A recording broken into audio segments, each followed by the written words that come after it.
हाय मेरे प्यारे व्यूअर्स, स्वागत है आपका अगले वीडियो में। इस वीडियो में हम फिर कुछ वर्ड्स देखेंगे और एग्जाम्पल के साथ मैं आपको एक्सप्लेन करने की कोशिश करूंगा कुछ इस कदर कि आपको याद रह जाए। चलिए पहले वर्ड पे आते हैं, प्रोफ्यूजन। प्रोफ्यूजन, जैसे मैं आपको प्रोफ्यूजन का इस्तेमाल यहीं पे करूं कि मैं आपके पास इन प्रोफ्यूजन वर्ड्स लेकर नहीं आया हूँ इस वीडियो में। अब इस वीडियो की लेंथ अगर 10 से 12 मिनट है तो इसमें मैं क्या बताऊंगा, 10 से 12 ही। प्रोफ्यूजन का मतलब क्या हो जाए मैं बता दूं आपको 100 वर्ड्स, तो वो हो जाएगा in profusion means in great quantity, बहुत ज़्यादा मात्रा में।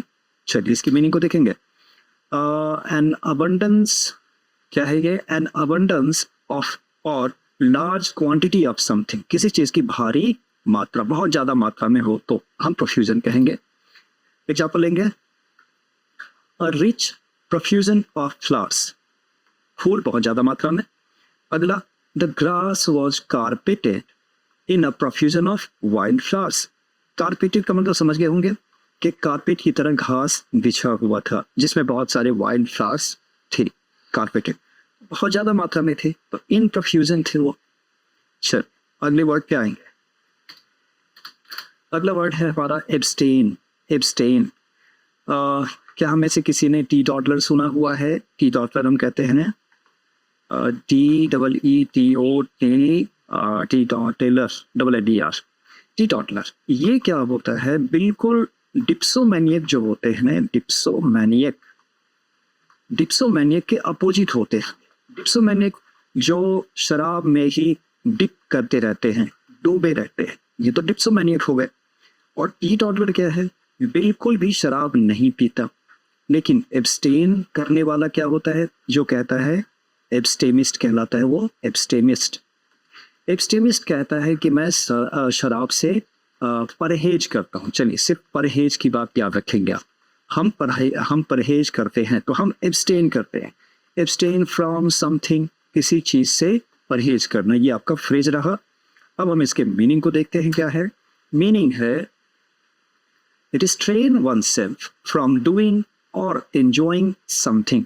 हम परहेज कर गए, हम कट के निकल गए। अगर यहाँ पे पार्टी हो रही है, आपने पार्टी को एंजॉय नहीं किया, आप वहां से निकल गए, आप बच के निकल गए, परहेज कर गए, तो आपने अपने आप को रिस्ट्रेन कर लिया, एक तरह से रोक लिया। तो रिस्ट्रेन oneself from doing और enjoying something। नेगेटिव और पॉजिटिव कैसे भी आप चाहे तो इसका इस्तेमाल कर सकते हैं। चलिए इसके एक एग्जाम्पल को देखते हैं। एग्जाम्पल कहता है, The terms stipulate that, stipulate means कहता है कि he must abstain from consumption of alcohol and controlled substances। जो भी चीजें रोकी जा रही है समाज में उससे उसको abstain करना चाहिए। और ये आप प्रीपोजिशन ध्यान रखेंगे, abstain from something या abstain from doing something, ing आएगा ही आएगा। चलिए हम अगले वर्ड पे आएंगे। अगला वर्ड हमारा है इंडल्ज। अभी जैसे कि एब्सटेन हमने देखा, एब्सटेन में क्या है? वो परहेज कर रहा है ना, वो परहेज कर रहा है। लेकिन जो परहेज नहीं करेगा बल्कि वो उसमें घुस जाएगा, उसमें लिप्त हो जाएगा, तो हम कहेंगे he indulged himself in alcohol।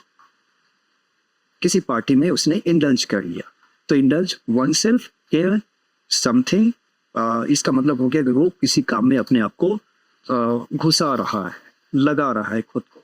चलिए इसका मीनिंग करेंगे, allow oneself to enjoy the pleasure of something, किसी चीज का।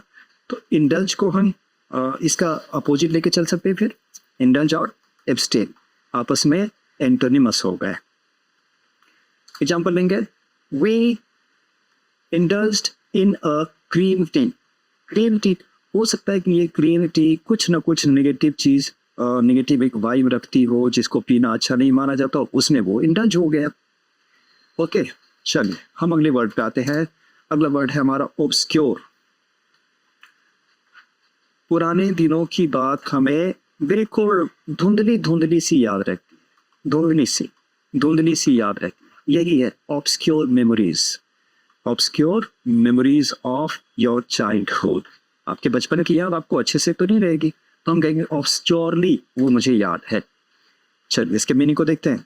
मीनिंग कहता है नॉट क्लियरली एक्सप्रेस्ड और इजिली अंडरस्टूड, मैंने किसी चीज को आपको डिस्क्राइब किया, अगर वो ठीक ढंग से डिस्क्राइब नहीं हो पाया तो आपको ये कैसे गया, किस रूप में गया, ऑब्सक्योरली गया, नॉट क्लियरली गया, नॉट इजिली, आपकी समझ से दूर ही रहे।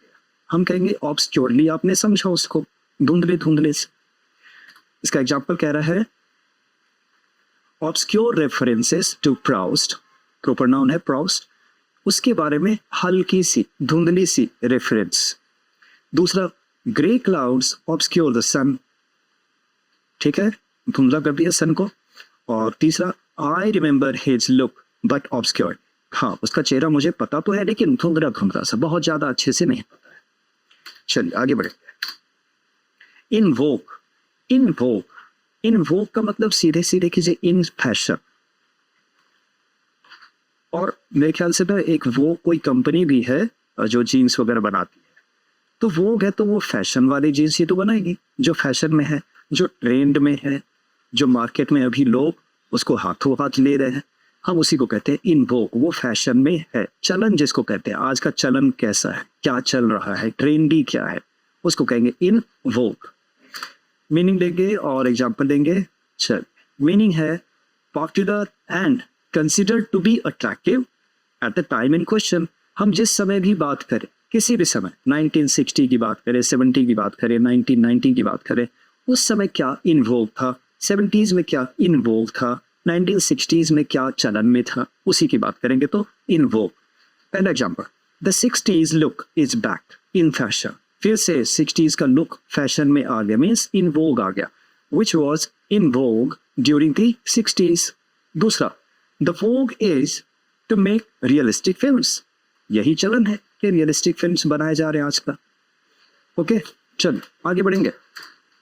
एस्पिरेशन, एस्पिरेशन, एस्पिरेशन का मतलब आप कहते हैं कि एस्पिरेंट हमने सुना होगा, एस्पिरेंट, एस्पिरेंट मीन्स आकांक्षी, आकांक्षी मीन्स जिसकी कुछ आकांक्षा है, आशा है, चाहत है, जीवन में कुछ वो पाना चाहता है, उसके लिए वो आकांक्षा करता है, तो वो आकांक्षी हो गया ना, जिसको हमने कहा एस्पिरेंट।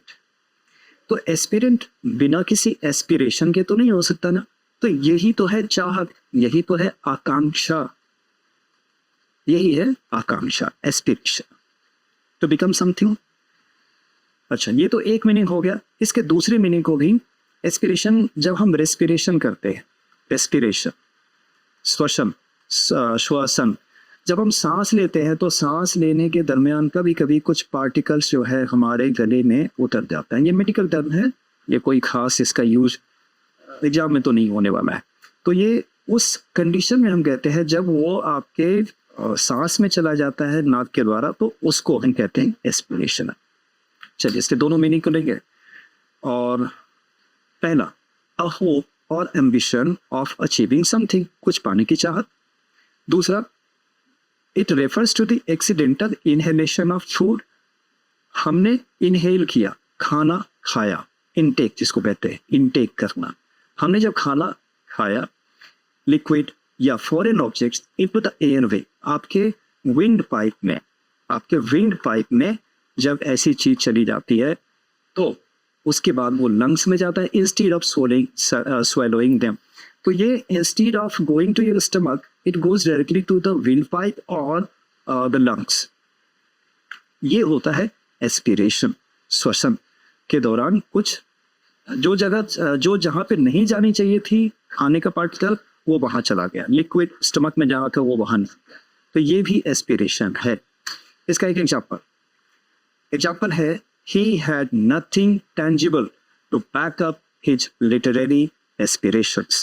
उसकी चाहत है लिटरेचर में, लिटरेचर में कुछ करने की चाहत है, हो सकता है वो नॉवेलिस्ट बनना चाहता हो।